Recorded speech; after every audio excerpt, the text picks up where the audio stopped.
Ya, luar biasa ini. Itu Pastor. Ketemu sudah lama tidak ketemu ya. Iya, kami mau ini Pastor mau berdoa ke Dua Maria Pastor. Ya, itu bagus lah. Jadi Ya. kami tidur dengan para juga Pastor. Wah, luar biasa.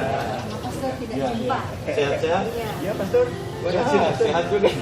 Oke, bagus lah. Oh, tanamannya hijau semua, Iya, Pastor. betul. Setiap sore biasa. Sekarang tambah hijau Pastor. Iya, betul. Nah, bagaimana? Pastor, kalau ada boleh waktu, kami juga ingin sedikit bicara bincang-bincang Pastor. Oke, dengan senang hati. Iya, Mari kita baik. duduk-duduk di situ Iya, sebentar. iya, Pastor. Kita ngobrol sebelum sebentar lah. lanjutkan Untuk doa sebentar.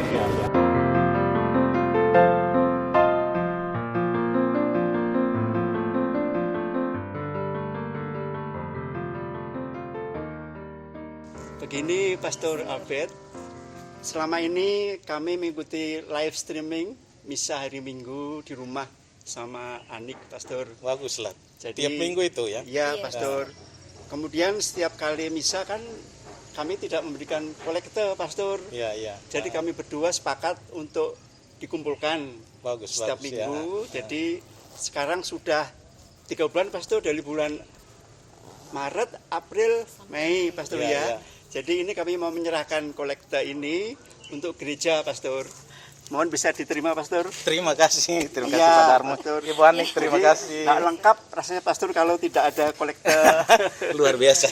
Iya. Baik. Begini, Pastor, kita kan sudah kurang lebih 3 bulan tidak misa di gereja, Pastor. Iya, iya. Kira-kira kapan ya, Pastor, kita bisa misa kembali di gereja, Pastor? Iya. Bisa sama-sama umat maksudnya. Begitu, Iya, ya. Pastor. Pasti banyak umat memang sudah rindu ya Rindu. bisa Iya, merayakan betul. Ekaristi Rindu sekali. bersama. Iya. Memang situasi kita seperti begini sampai sekarang seperti ini sehingga memang kita ikut aturan pemerintah tapi juga dari Bapak Uskup. Keuskupan, Kalau iya. dari pemerintah sudah oke kemudian Bapak Uskup keluarkan surat edaran ya kita semua ikut aturan yang ada. Iya. Pastor Abed nanti tanggal 19 Juni itu ada misa hari raya Hati Yesus yang Maha Kudus Pastor ya. Iya, iya. Kami nanti pasti akan ikut juga live streaming.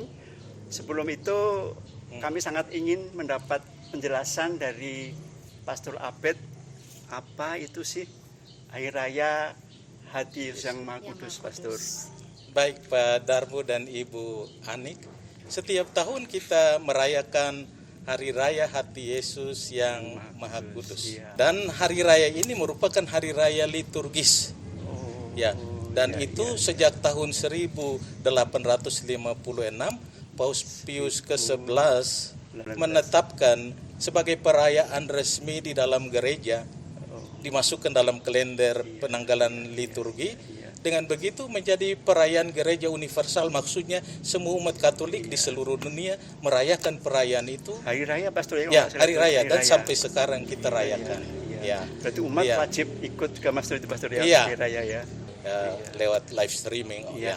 Nanti kemana Ya. mau ikut ya. Kemudian hari raya Hati Yesus yang Maha Kudus ini biasanya kita rayakan pada hari Jumat sesudah hari raya tubuh dan darah Kristus. Oh, berarti Iya. minggu nanti Ya, Pastor, ya kan? jadi hari Minggu hari raya tubuh dan darah Kristus. Hari Jumatnya hari raya Hati Yesus yang Maha Kudus. Oh, iya, iya, lebih Dan perayaan tahu. ini sesungguhnya diinginkan oleh Yesus sendiri. Pada saat penampakannya kepada Santa Margareta Maria, Yesus menginginkan perayaan ini. Ya. Santa Margareta Margareta Maria Alacoque. Maria Alacoque, Alacoque. seorang biarawati, ya. Dan perayaan ini selalu tentu berhubungan juga dengan devosi kepada Hati Yesus yang Maha Kudus Devosi. yang sudah ada jauh sebelumnya. Dan melalui Iya. perayaan Hari Raya Hati Yesus yang Maha Kudus, kita semua yang merayakannya diundang untuk pertama menyukuri rahmat kasih Allah yang luar biasa Iya, yang nampak dalam hati Yesus yang tertikam, hati Yesus yang terluka. Iya, iya. Di dada Karena itu memang ada gambar hati ya, Pastor dan ya. hati Yesus yang terluka itu tanda bukti kasih Allah Bapa yang luar biasa kepada manusia. Ya, Pastor. Kemudian kami juga ingin mengerti tentang devosi kepada hati Yesus yang Maha Kudus, Pastor. Mohon bisa dijelaskan juga, Pastor. Iya, tadi saya jelaskan hari raya hati Yesus yang Maha Kudus itu merupakan perayaan liturgis. Beda dengan devosi. Oh, beda. Dari devosi Iya. itu bukan liturgi. Bukan liturgi, Ya. Pastor. Devosi merupakan aksi atau kegiatan kesalehan atau kebaktian khusus orang pribadi atau kelompok, ya. Iya, Pastor. Dan kita harus mengakui bahwa orang yang melakukan devosi dengan benar ternyata punya pengaruh yang luar biasa terhadap pribadi orang itu. Imannya disegarkan, dikuatkan, Ada semangat, Pastor, ya. kasihnya dikobarkan juga. Dan dengan begitu juga dia mengasihi Tuhan dan sesama dalam kehidupan kalau orang melakukan devosi secara benar, ya. Dan kita kenal dalam gereja kita ada banyak devosi, tetapi satu devosi yang juga dikenal baik dan sampai sekarang dilaksanakan yaitu devosi kepada hati Yesus yang Maha Kudus. Dan melalui devosi kepada hati Yesus yang Maha Kudus, pertama kita belajar untuk menghormati hati Yesus yang Maha Kudus yang begitu mengasihi kita. Hal yang kedua, kita ingin membalas kasih Tuhan itu tentu dengan hidup kita yang baik. Dan yang ketiga yaitu kita mengadakan sili atas dosa kita sendiri dan dosa seluruh umat manusia. Sili artinya apa? Orang bilang reparasi, dalam arti dosa-dosa kita itu menyakiti hati Tuhan yang menghancurkan juga relasi Allah Tuhan dengan manusia. Dengan begitu kita mengadakan sili, pertobatan. Dengan begitu kita memperbaiki juga relasi itu. Reparasi ya, diperbaiki Oke. ya, Pastor ya. Baik begitu penjelasan. Terima kasih, Pastor. Mungkin Anik ada tanya? Bagaimana sejarah Ya, tentang oh ya penting hati itu. Yesus yang Maha Kudus, Pastor? Mungkin Pastor bisa jelaskan. Sejarah devosi hati. Sejarah Ya. devosi. Jadi begini, jauh sebelum penampakan Yesus kepada Suster Margareta Maria Alacoque, Suster Maria Margareta. Alacoque, itu devosi itu sebelumnya sudah ada dipraktikkan oleh orang sekitar abad ke-11. Sekitar abad 11 itu 11. devosi kepada hati kudus Yesus itu sudah dipraktekkan. Tapi itu berasal dari inisiatif pribadi orang atau kelompok. Sudah Ya, lama sekali. sudah ada dan itu memang dipraktekkan di tengah-tengah umat. Ya, jadi pada awalnya itu devosi lebih bersifat individual, personal. Ya, tetapi kemudian devosi ini mulai berkembang juga atas jasa beberapa tokoh mistik Kristiani. Kita sebut saja Santo Bernardus, Santo Bonaventura, Santo Yohanes Eudes, Santa Gertrudis, Santa Mektildis, dan beberapa santo-santo yang lain yang berjasa dalam mengembangkan devosi kepada hati Yesus. Tetapi devosi kepada hati Yesus yang Maha Kudus itu sangat berkembang dan semakin populer justru pada peristiwa Yesus menampakkan dirinya kepada Santa Margareta Maria Alacoque. Santa Maria. Oh, iya. Pada tahun 1673 sampai 1675. Ya, 17 ya. Pada saat Yesus menampakkan dirinya kepada Santa Margareta, dia menunjukkan hatinya yang bersinar-sinar, hatinya yang bercahaya, hatinya tergores luka, dan dari luka itu mengalir tetes-tetesan darah. Dan Yesus mengatakan kepada Santa Margareta Maria bahwa ia begitu mengasihi umat manusia. Ya. Dan pada tahun 1675 itu penampakan terakhir Yesus kepada Santa Margareta Maria.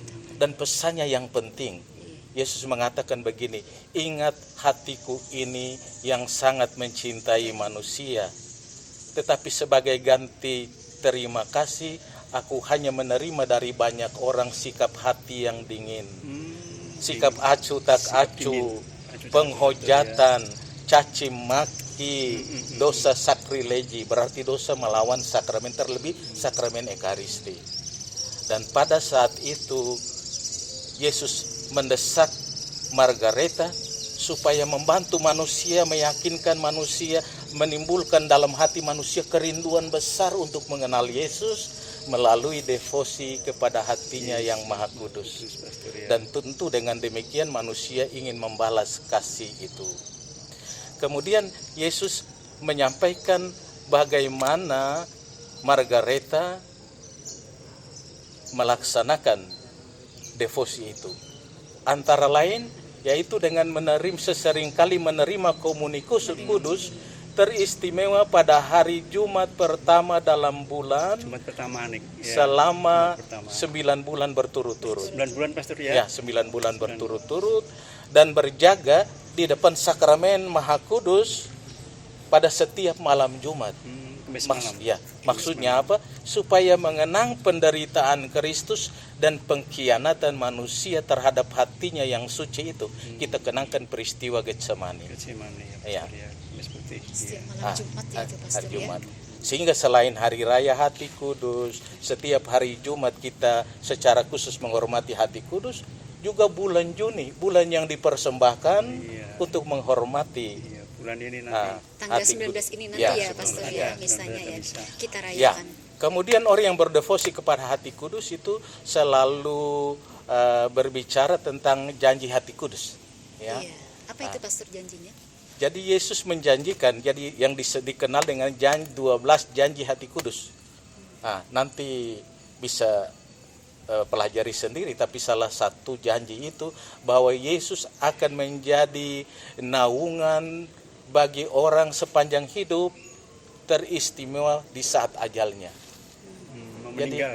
Jadi orang yang setia melakukan devosi Hati Kudus itu akan selalu berada dalam naungan Yesus sepanjang hidup sampai saat kematiannya. Kematian kita ya Ya. Pastor ya. Karena itu saya bisa mengerti banyak orang, bukan hanya di sini, di daerah saya itu kalau Jumat pertama itu orang akan kejar di mana ada misa, mereka akan pergi.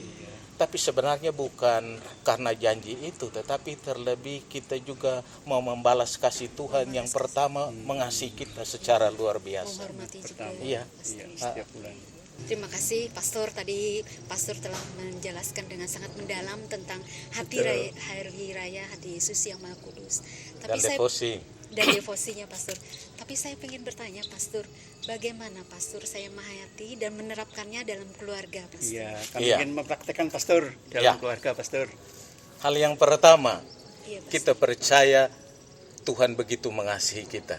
Dengan hatinya yang tertikam itu, dia begitu mengasihi kita. Sekarang secara pribadi tapi juga dalam keluarga bagaimana kita membalas kasih Tuhan itu.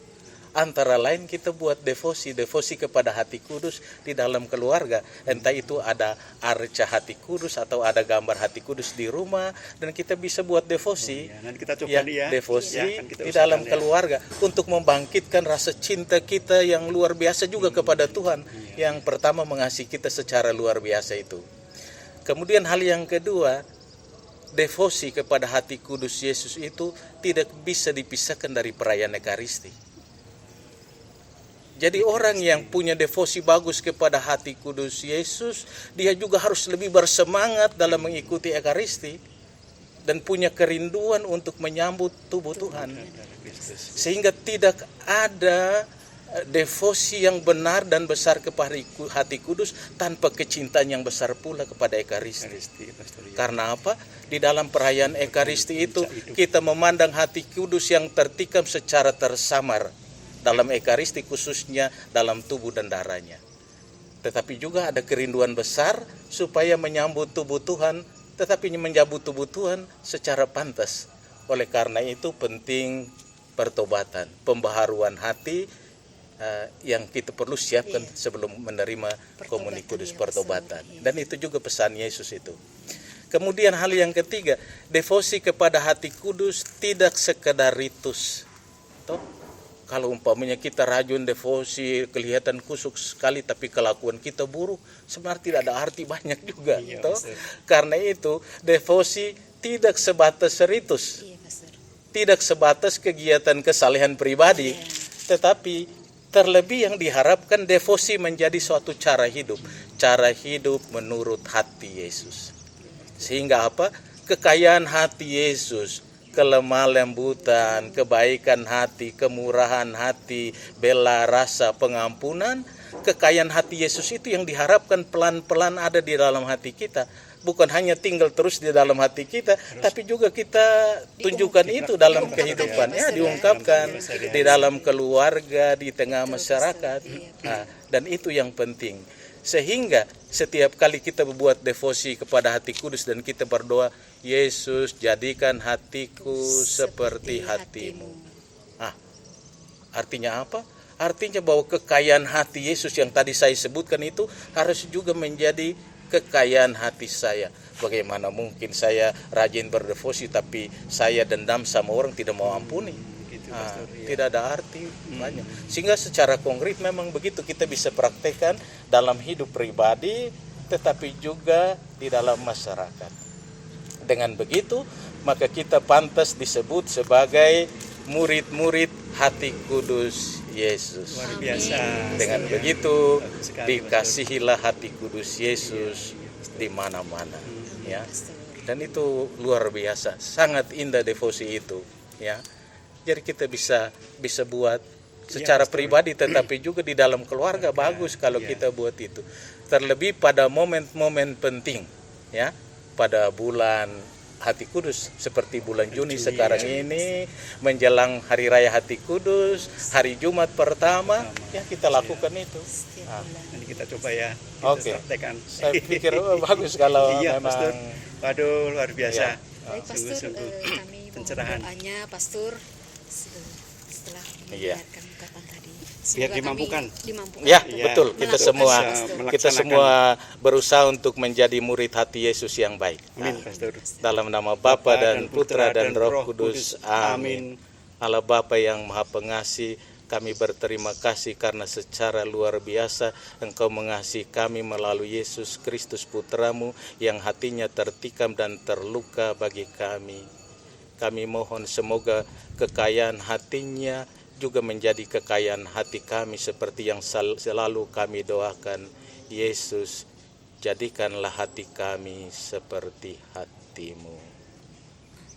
Tuhan sertamu Dan sertamu berkatalah juga. turun melimpah atas kita semua dalam nama Bapa dan Putra dan Roh Kudus. Amin. Amin. Terima kasih. Terima kasih. Pastor.